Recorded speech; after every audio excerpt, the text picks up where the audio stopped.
Vamos a continuar nuestra serie de predicaciones que está basada en el libro de Nehemías. Y hoy vamos a continuar con el capítulo 9. Pero antes de poder pedirte que me acompañes al capítulo 9, me gustaría preguntarte, ¿a ti te gustan las películas con buenas historias? ¿A quién sí? Levante su mano. ¿A quién le gustan las películas con buenas historias? Ay, bien poquitos. ¿A poco les gusta el mal cine? Qué bárbaros, ¿eh? Qué bárbaros. Ok, por ejemplo, películas como...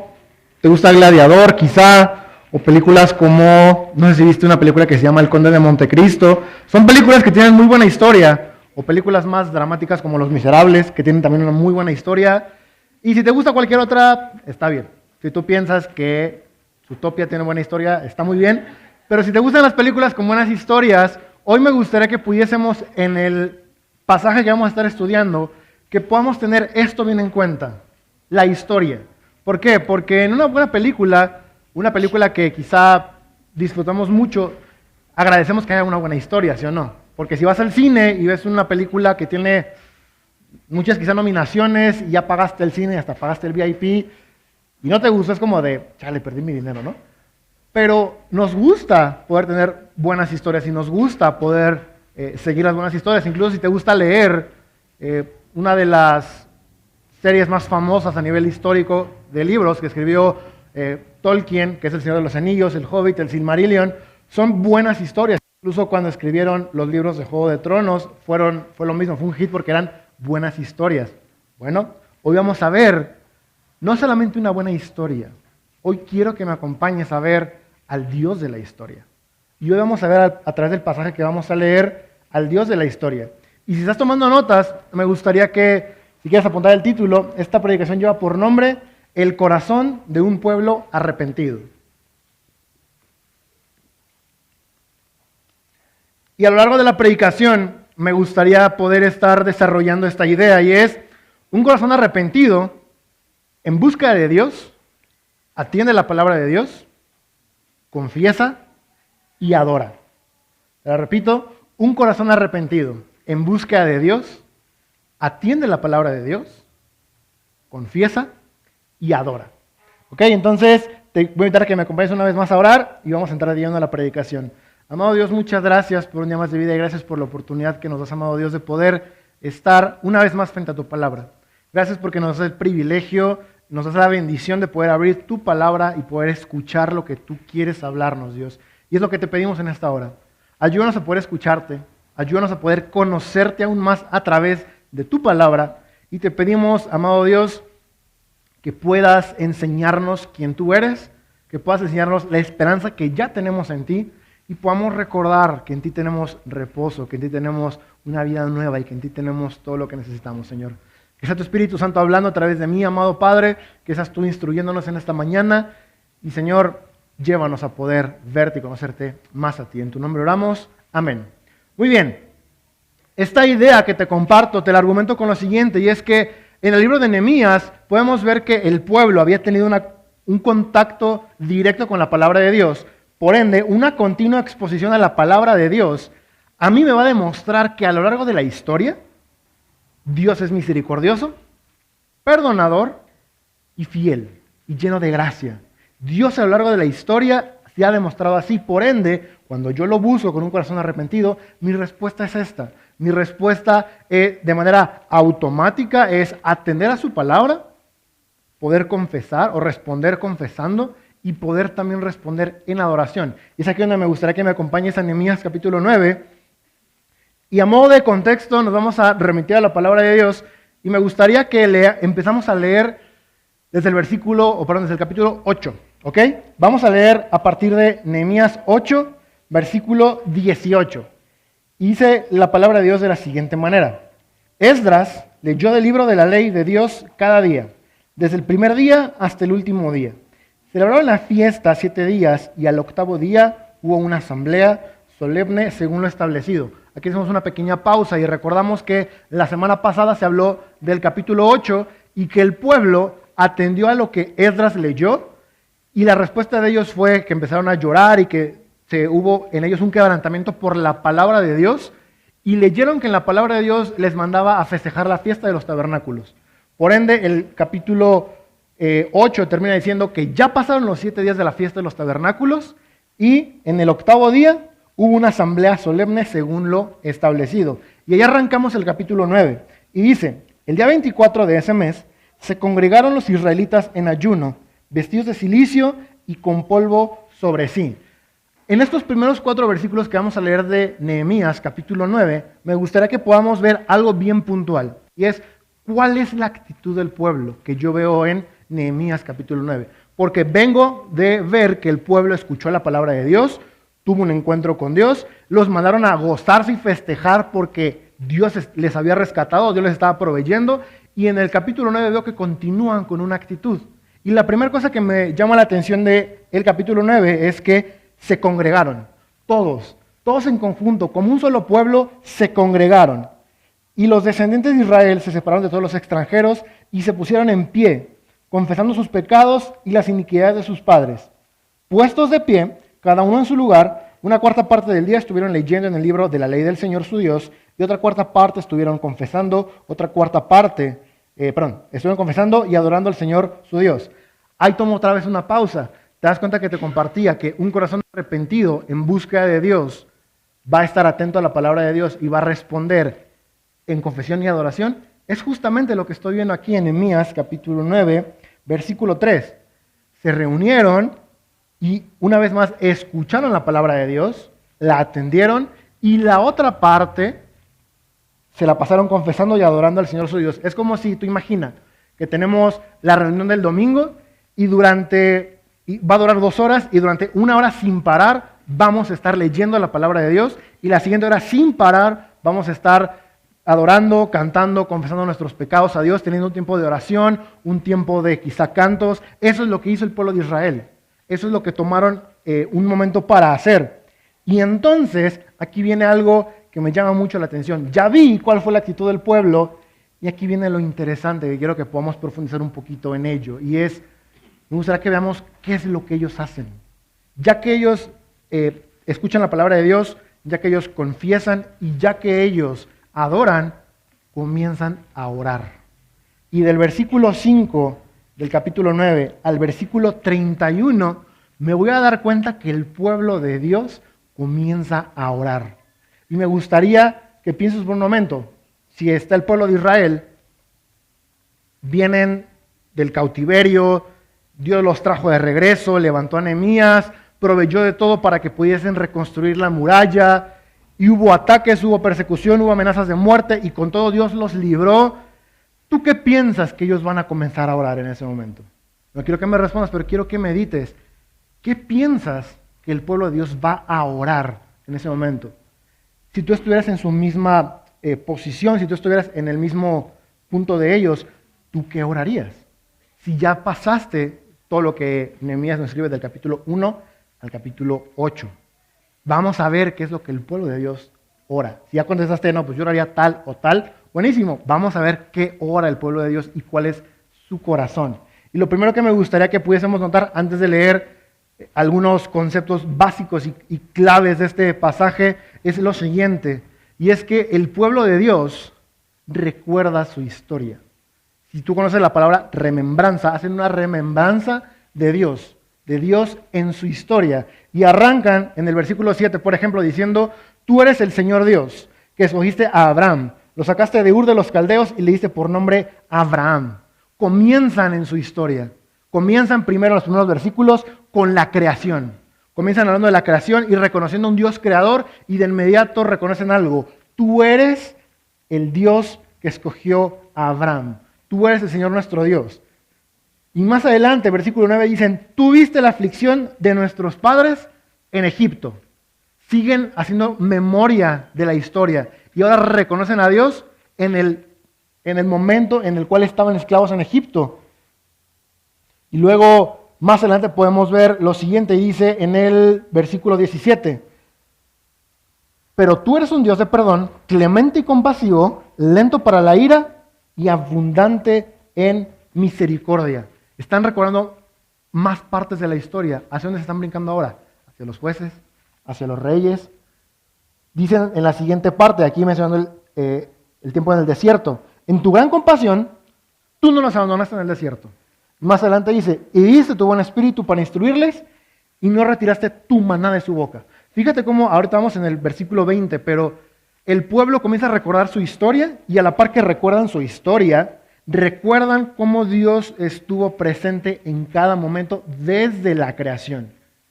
Y más adelante, por ejemplo, déjame leerte el versículo 30, dice, sin embargo, tú fuiste paciente con ellos por muchos años y los amonestaste con tu espíritu por medio de tus profetas. Pero no prestaron oído, entonces los entregaste en mano de los pueblos de estas tierras. Están recordando el tiempo de los reyes, los profetas, el exilio, la conquista. Dice el versículo 31, pero en tu gran compasión no los exterminaste ni los abandonaste, porque tú eres un Dios clemente y compasivo. Puedo ver hasta este momento que el pueblo de Dios está orando, recordando su historia y recordando cómo Dios ha estado presente. Pero, ¿qué te parece si ahora lo aterrizamos un poquito más a nuestro tiempo? ¿Cómo Dios ha estado presente en tu historia? Porque yo sé que seguramente conoces la palabra testimonio. Y hasta llegamos y cantamos, este es mi testimonio de salvación. Y muchos cuando piensan en la letra dicen, este es mi tristemonio porque me la pasé re mal y Dios me sacó de lo más vil y lo más menospreciado. Pero si tú piensas en tu testimonio, si tú piensas en tu historia, te vas a dar cuenta que en algún momento Dios se acercó a ti. Dios te buscó. Dios tuvo un encuentro contigo y respondiste a Dios. Y a partir de que respondiste a Dios y que viste a Dios, hasta acá, Dios ha estado presente en tu historia. Pregunto otra vez, ¿has visto a Dios en tu historia? ¿Has visto a Dios en cada parte de tu vida? Porque, déjame hacerte una pregunta, ¿tú has visto un Dios perdonador, sí o no? Como 3 nomás vieron un Dios perdonador. Hago otra vez la pregunta, hagamos de cuenta que no hice la pregunta primero. ¿Tú has visto un Dios perdonador, sí o no? Ok, ¿tú has visto un Dios que te ha restaurado, sí o no? ¿Has visto un Dios que te ha sanado o ha sanado a alguien de tu familia, sí o no? ¿Has visto un Dios que te ha perdonado tus pecados? ¿Has visto un Dios que te ama? ¿Un Dios de gracia? Ay, menos Isa, ay, he visto un Dios más vengativo. Ahorita vamos a hablar de eso. Pero Dios ha estado presente en tu historia. Es lo que quiero que te des cuenta. ¿Qué hace el pueblo de Dios? Recuerda su historia y adora a Dios. Este pasaje me enseña no tanto el corazón del pueblo, me enseña cómo ellos, a través de lo que vieron de Dios, responden. Por eso, la idea que te estaba compartiendo al inicio, el corazón arrepentido en busca de Dios va a hacer algo, y va a escuchar a Dios, va a confesar a Dios y va a adorarlo a Él, va a reconocerlo a Él, que es lo que hace el pueblo a lo largo de todo el capítulo. Pero aquí viene algo bien interesante, cambia, la oración cambia. Cambia la oración de adoración por una oración de desesperación. Pasan de recordar a Dios en la historia a decirle a Dios, ayúdanos. Y claman una vez más a Dios. Así como clamaron en el capítulo 5, vuelven a clamar en el capítulo 9 y dice de la siguiente manera. Ahora pues, versículo 32, Dios nuestro, Dios grande, poderoso y temible, que guardas el pacto y la misericordia, no parezca insignificante ante ti toda la aflicción que nos ha sobrevenido a nuestros reyes, a nuestros príncipes, a nuestros sacerdotes, a nuestros profetas, a nuestros padres y a todo tu pueblo, desde los días de los reyes de Asiria hasta el día de hoy. Pero tú eres justo en todo lo que ha venido sobre nosotros, porque tú has obrado fielmente, pero nosotros perversamente. Nuestros reyes, nuestros jefes, nuestros sacerdotes y nuestros padres no han observado tu ley, ni han hecho caso a tus mandamientos ni a tus amonestaciones con que los amonestabas. Pero ellos, en su propio reino, con los muchos bienes que tú les diste, con la espaciosa y rica tierra que pusiste delante de ellos, no te sirvieron ni se convirtieron de sus malas obras. Por tanto, hoy somos esclavos. Y en cuanto a la tierra que diste a nuestros padres para comer de sus frutos y de sus bienes, ahora somos esclavos en ella. Y su abundante fruto es para los reyes, que tú pusiste sobre nosotros, a causa de nuestros pecados, los cuales dominan nuestros cuerpos y nuestros ganados como les place, y en gran angustia estamos. Cambia la oración. Reconocen primero a Dios. En su oración primero está, Dios, gracias porque has estado, pero en este momento estamos en angustia.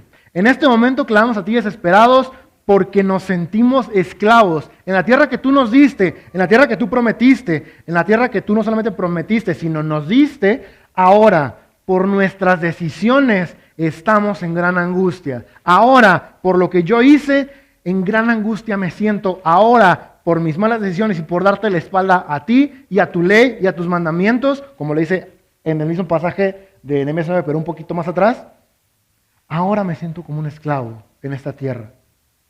Y cambia la oración de adoración por una oración de, no de reclamo, sino de decir, Dios, estoy desesperado porque has estado en la historia y en este momento me siento así. Por tanto, versículo 38, a causa de todo esto, nosotros hacemos un pacto fiel por escrito. Y en el documento sellado están los nombres de nuestros jefes, nuestros levitas y nuestros sacerdotes. Ellos, en el avivamiento que Dios había comenzado en su pueblo, respondieron a la palabra de Dios en oración, en adoración, y dijeron, Dios, nos vamos a comprometer contigo. Dios, queremos tomar un pacto contigo y queremos cumplirlo. Dios, queremos responder a ti. Y hasta ese momento podemos ver un cambio completamente del pueblo, porque para este momento está sucediendo el propósito que Dios quiere cumplir en su pueblo. No sé si recuerdan, la semana pasada, antepasada, se recordaba esta frase. Nehemías es un libro que habla de liderazgo, pero no es el punto central del libro.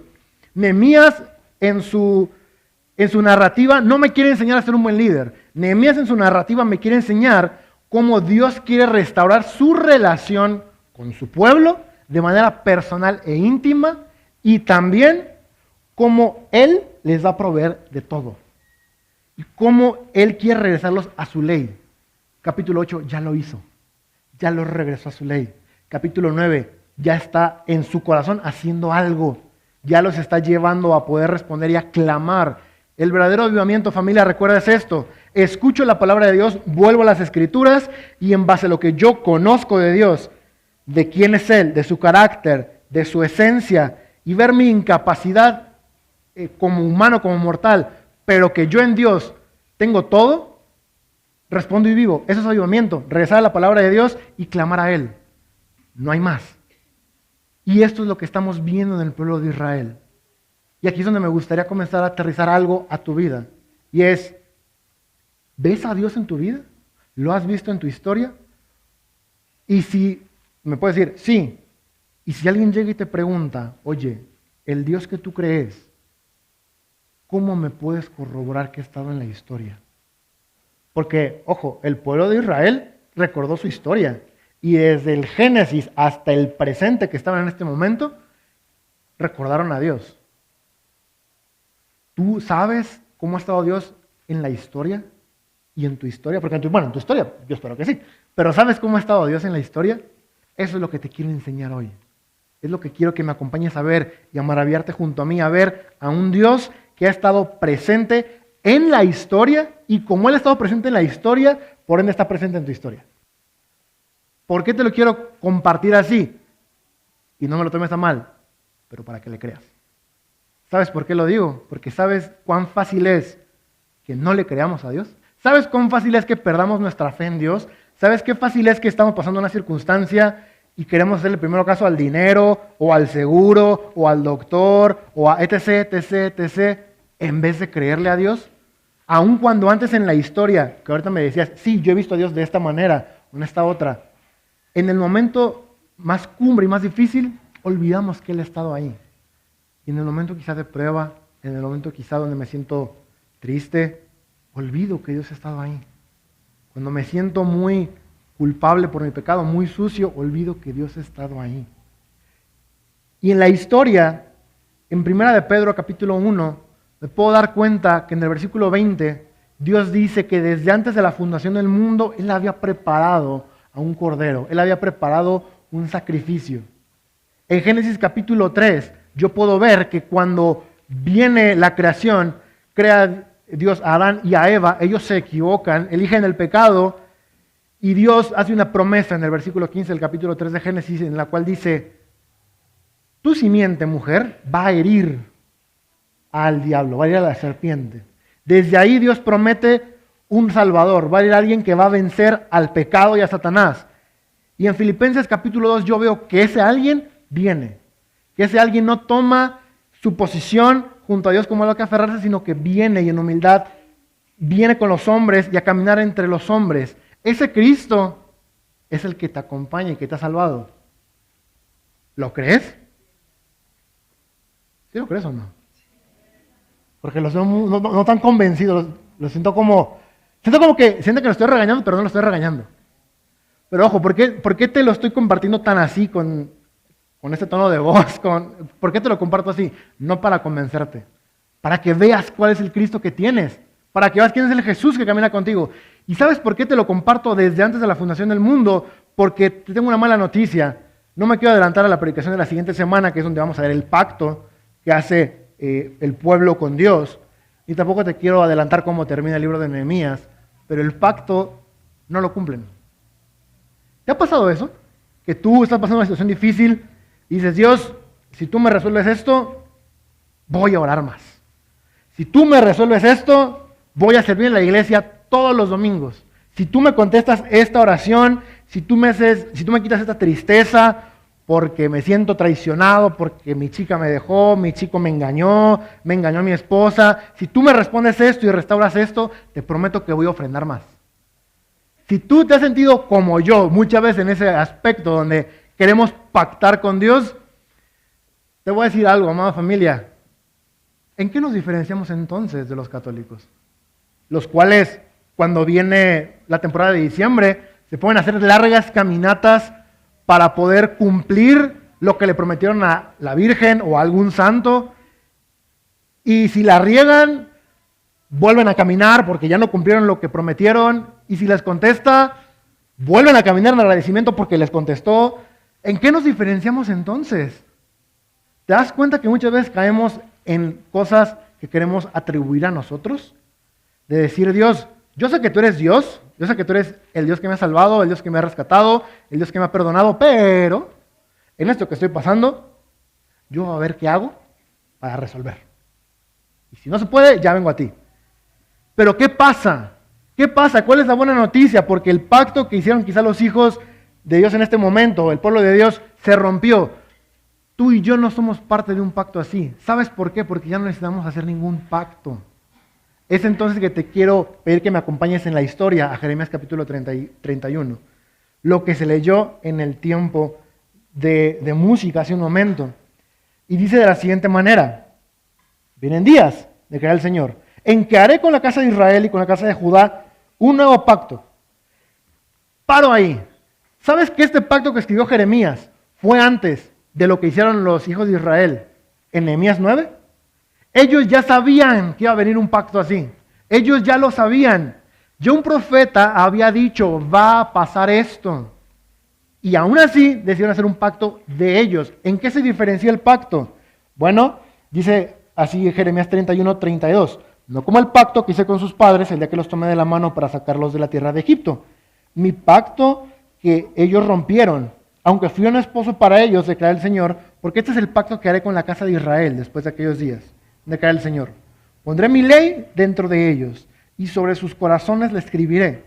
Entonces yo seré su Dios y ellos serán mi pueblo. No tendrán que enseñar más cada uno a su prójimo y cada cual a su hermano diciéndole, conoce al Señor, porque todos me conocerán, desde el más pequeño de ellos hasta el más grande, declara el Señor, pues perdonaré su maldad y no recordaré más su pecado. Ese es el pacto que tú y yo tenemos hoy, familia. Un pacto perfecto que Dios hizo. No que nosotros hicimos con Él, que íbamos a fallar. Por eso cuando haces un pacto con Dios y dices, voy a hacer esto para ganarme tu favor, te frustras porque no puedes, no puedo, no podemos. Pero hay un pacto que Dios sí hizo contigo y conmigo, el cual es, en ti voy a poner mi ley. A ti te voy a dar un nuevo corazón. Nehemías capítulo 9 me dice que el pueblo reconoció, nuestros padres abandonaron tu ley y tú no dejaste de ser fiel. ¿Y qué crees? Jeremías 31 me dice, yo voy a poner mi ley en tu corazón, como un sello. Ya no se va a mover. Amada familia, si tú eres un hijo de Dios, ya tienes eso en ti, ya tienes un nuevo corazón. Por tanto, el Dios del cielo y de la tierra, creador del universo, camina contigo por su gracia, porque Hebreos 4:16 me enseña que Jesús abrió el camino para que yo me pueda acercar a Dios. Por ende, yo y tú en esta tarde podemos acercarnos a Dios confiadamente al trono de la gracia porque ya abrió el camino. ¿Por qué? Porque Jesús vino y vimos su gloria, como le dice Juan 1:14. Vimos la gloria del unigénito, Él se acercó. Y nosotros que le recibimos por su gracia, hemos sido hechos sus hijos. Por ende, Dios está presente en tu vida. Si tú crees que tu pecado es muy grande, que tu prueba es muy fuerte, que tu culpa es demasiado pesada, que las cadenas que te están atando, que esa tristeza no se puede resolver, y ya te frustraste y crees que Dios no te puede ayudar, ¿en qué Dios estás creyendo? ¿Por qué? ¿Qué crees? Si tú te equivocas y cometes el pecado que tú quieras, ¿qué me enseña Nehemías capítulo 9? Y me gustaría que me acompañes una vez más. ¿Qué dice el mismo pueblo hacia Dios? Versículo 16. Pero ellos, nuestros padres, obraron con soberbia, fueron tercos y no escucharon tus mandamientos, rehusaron escuchar y no se acordaron de las maravillas que hiciste entre ellos. Fueron tercos y eligieron un jefe para volver a su esclavitud en Egipto. Pero tú eres un Dios de perdón, clemente y compasivo, lento para la ira y abundante en misericordia. ¿Qué crees? No hay pecado que tú puedas cometer para que Dios te vea de una manera diferente en la cual te ve. Si tú eres su hijo, Él es tu padre y no va a cambiar la forma en que te ve. Créele a Dios. Por ende, te hago esta pregunta. ¿Cómo está tu corazón? Ya te demostré que Dios ha estado en la historia, no solamente del pueblo de Israel, ha estado presente en la historia de la humanidad y en tu historia se atravesó en algún momento. ¿Cómo está entonces tu corazón?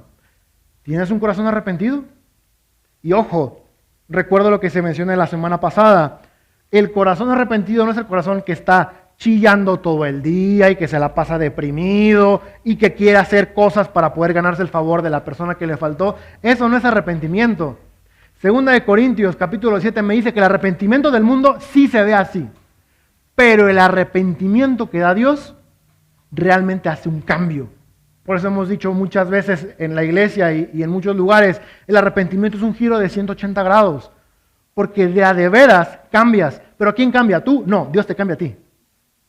Por eso te digo, ¿tienes un corazón arrepentido? Porque si tú dices, ¿sabes qué? No sé. Porque estoy batallando con algunos problemas, estoy batallando con pecados, con tentaciones. No mides cuán difícil es para mí salir de este pecado, de esta mala relación, poder tratar bien a mi familia. No mides cuánto me cuesta no ser iracundo, no desquitarme con mi esposa. No mides cuánto me cuesta no ser altanera, no ser altanero, creerme más que los demás. No mides cuánto me cuesta no hacerme la víctima, porque haciéndome la víctima puedo manipular a las personas. No mides cuánto me cuesta dejar de ver pornografía, dejar de tener lucha contra la lujuria. No mides cuánto me cuesta batallar quizá con la avaricia, con la codicia. No mides cuánto me cuesta. Bueno, ¿ya le dijiste a Dios tu carga? Ojo, no se la contaste. ¿Se la diste? ¿Qué es lo que hace el pueblo? Escuchan a Dios y responden a Dios, reconociendo quién es Él. Dios, soy iracundo. Bueno, Dios es lento para la ira y grande misericordia. ¿Y a mí qué me enseña de Dios? Que yo puedo ser así, porque Dios está conmigo, porque ahora tengo en mi corazón un nuevo corazón que Dios puso, gracias al sacrificio de Cristo, el cual trajo consigo al Espíritu Santo, como lo dice Romanos capítulo 8. ¿Cómo estás viviendo? ¿Cómo tienes tu corazón? ¿Tienes un corazón arrepentido que busca a Dios? ¿O tienes un corazón que se reprime porque no está buscando a Dios? Realmente es una invitación real y dura al mismo tiempo. Porque nos cuesta soltar, nos cuesta dejar de ser orgullosos. Me cuesta no ser un necio, me cuesta vivir conforme al Evangelio, me cuesta. Porque yo me estoy viendo a mí en mis fuerzas. Dios no te salvó solamente para que estés en la eternidad con Él. Si tienes eso en la cabeza, no quiere decir que te lo saques, pero te estás quedando bien corto de lo que Dios quiere para sus hijos.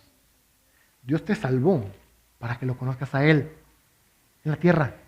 Dios te salvó para que camines de manera santa conociéndolo a Él. Eso se le llama la santificación, porque nos espera la glorificación, amén. Nos espera ver a Dios en la eternidad. Nos espera a Dios celebrando la santa cena por fin con Él, siendo su esposa. Nos espera, pero en la tierra tenemos la oportunidad de conocer a Dios. En la tierra tengo la oportunidad de poder ver a Dios en mi historia. Por ende, el Dios del universo está contigo. Créetelo y predícatelo. Y si no me crees a mis palabras, vayamos nuevamente a Nehemías 9, versículo 33, que dice: pero tú eres justo en todo lo que ha venido sobre nosotros, porque tú has obrado fielmente. Dios obra fielmente, pero nosotros perversamente. Tú y yo nos equivocamos. Pero más que quedarte con ese pensamiento de, ay, me voy a equivocar. No, voltea a ver al Dios que está contigo. Voltea a ver que si tú te equivocas, Él es fiel y justo. Él es lento para la ira y grande misericordia. No para que perseveres en el pecado, como lo dice Romanos. No para que vivamos en el pecado, para hacer mal uso de la gracia, sino para conocerlo más a Él y deleitarnos más en Él. Porque Dios está contigo, amada iglesia. Dios te acompaña. Dios en tu problema está presente. ¿Vas a dejar que Él te cambie? ¿Vas a dejar que Él esté contigo, renovando tu mente, transformando tu corazón? Porque Él está. Créelo, Él está. Si quieres luego leer Nehemías capítulo 9 y que veas cómo Él ha estado en toda la historia, léelo, porque Él está. No hay nada que te separe del amor de Dios. Nada. No hay angustia, no hay pecado, no hay error, no hay nada que pueda separarte del amor de Dios. Pero créelo. Si te gusta a ti tener el control, pregúntate por qué. Si te gusta a ti aprovecharte de los demás, pregúntate por qué. Si te gusta a ti estar en tu angustia, pregúntate el por qué. Porque, ojo, la situación que tú pasaste, sea difícil, sea muy triste, sea lamentable, y no quiero que me malentiendas lo que te voy a decir, pero si tú te quieres quedar triste, va a ser tu decisión. Si tú te quieres quedar enojado, va a ser tu decisión. ¿Sabes por qué te lo digo? Porque Dios me enseña algo, y es que aquí tengo insondables promesas de Él. Aquí yo lo puedo conocer a Él. Aquí yo puedo clamar a Él y decir: Dios, tú eres esto. Por tanto, vengo a ti porque yo te necesito a ti. Pero si tú y yo no conocemos a Dios, si tú y yo no tenemos una relación con Él, si tú y yo no nos acercamos a Él con ese corazón queriéndolo escuchar y ver, nos vamos a quedar en ese hoyo, en ese agujero, el tiempo que tú quieras, hasta que tú decidas acercarte a Dios. Si alguna vez has escuchado esta frase, es que Dios es un caballero y Él nunca va a obligar a nadie. Es cierto, Dios no obliga a nadie. Sin embargo, si tú conoces esa frase, es porque eres una iglesia. Si tú conoces esa frase, es porque seguramente la has dicho. Y si tú conoces esa frase, es porque posiblemente o la has aconsejado o te la has aconsejado. Para quizá solapar alguna mala decisión. Para quizá decir, pues Dios no me va a obligar.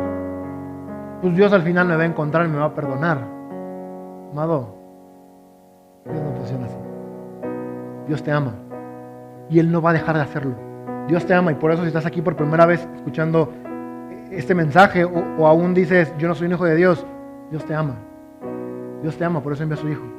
Dios te ama, por eso Jesús no tomó su posición como algo que aferrarse, porque Dios te ama. ¿Qué vas a hacer con esa noticia?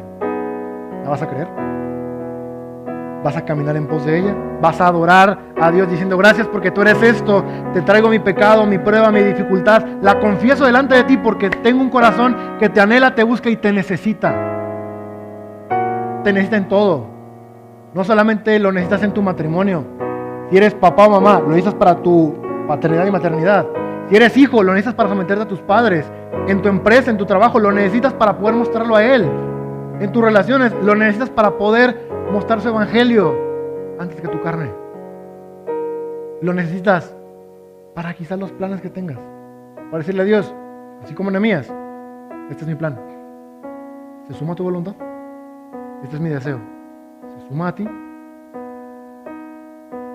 Dios está contigo, Dios está en tu historia. 1, créelo. Y 2, ¿qué vas a hacer con esa noticia que hoy has visto otra vez en Nehemías capítulo 9? Ya te enseñé más pasajes donde Dios, Él mismo te enseña que ha estado en toda la historia de la humanidad. No quiero que pienses en toda la historia de la humanidad, quiero que pienses en tu vida, quiero que pienses en tu corazón. ¿Qué corazón tienes? ¿Tienes un corazón enojado con Dios? ¿Un corazón emberrinchado con Dios? ¿Un corazón que le está reclamando a Dios? ¿Un corazón que no está viendo a Dios porque no sabe cómo está presente? ¿Cómo está tu corazón? Porque otra vez, perdona si ya lo repetí más de 15 veces, pero quiero que te lo quedes. Dios está contigo. Tú caminas por gracia a un lado de Dios. ¿Eso qué causa en ti? ¿Causa impacto, adoración, agradecimiento? ¿O ya se quedó como un lenguaje eclesiástico más de amén? Que Dios vaya contigo. Que Dios te acompañe. Amada familia, Dios está. Dios está y te acompaña. Un corazón arrepentido, con ganas de buscar a Dios, con ganas de conocerlo, va a tener su palabra. Y va a responder en confesión y en adoración. ¿Qué vas a hacer tú? ¿Tú qué vas a decidir? ¿Vas a querer seguir peleando solo? ¿Sabiendo que Dios está ahí? ¿Pero tú solo? ¿O vas a decidir decirle a Dios, voy a tomarme de tus fuerzas para avanzar? ¿Vas a decidir hacerle caso o atender a la esperanza que Dios te está llamando? Que es, yo te voy a dar un nuevo corazón, yo te voy a dar una nueva identidad. No voy a resolver tu problema, pero sí te voy a dar, o te voy a hacer una nueva criatura. Te voy a perdonar tus pecados. Te voy a mostrar un amor que jamás habías tenido. ¿Qué vas a hacer? Porque cierro con este pasaje. Hebreos capítulo 12. Tanto es el amor de Dios, tan presente está Dios en tu vida y en mi vida, que Hebreos 12 me enseña el corazón tan grande y amoroso de Dios hacia con sus hijos. Versículo 5. Además, han olvidado la exhortación que como a hijos se les dirige. Hijo mío, no tengas en poco la disciplina del Señor, ni te desanimes al ser reprendido por Él, porque el Señor al que ama disciplina y azota a todo el que recibe por hijo. Es para su corrección que sufren. Dios los trata como a hijos, porque ¿qué hijo hay a quien su padre no discipline? Y antes de leer el versículo importante de esos que te leí, la disciplina que marca aquí Hebreos no es una disciplina como tú y yo la entendemos muchas veces. No es la disciplina que te dieron tus padres, no es la disciplina que tú sufriste en la escuela. La disciplina que me enseña Hebreos capítulo 12 tiene este propósito. Versículo 10. Porque ellos, hablando de nuestros padres, nos disciplinaban por pocos días, como les parecía. Pero Él nos disciplina para nuestro bien, para que participemos de su santidad. ¿Qué es la disciplina de Dios? Dios haciéndome notable que necesito a Dios. ¿Y por qué me lo hace notable? ¿Por qué sufro? ¿Por qué me duele? Porque Él quiere hacerme más santo. Ese es el propósito de la disciplina de Dios. Eso es lo que clamaron los de Nehemías 9. Clamaron a Dios diciendo, Dios, te necesitamos. Quizá ellos no tenían esto para decir, necesitamos ser más santos. Pero ellos clamaron de manera genuina diciendo, Dios, te necesitamos porque nuestra angustia es grande. Y porque sabemos que has estado, sabemos que puedes responder. ¿Qué no es acaso la misma fe que Nehemías tuvo en el capítulo 1? ¿Qué no es acaso la misma fe que Nehemías tuvo en Nehemías capítulo 3? ¿Qué no es lo mismo? ¿Qué no es lo que comenzó con un hombre ahora se repartió a todo el pueblo?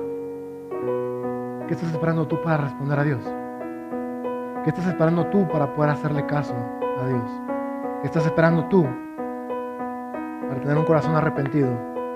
Que busque a Dios, que atienda su palabra, que confiese sus pecados y su necesidad de Él, y que adore y reconozca que Dios está, y que Dios es amoroso, que Dios es compasivo, y que está presente.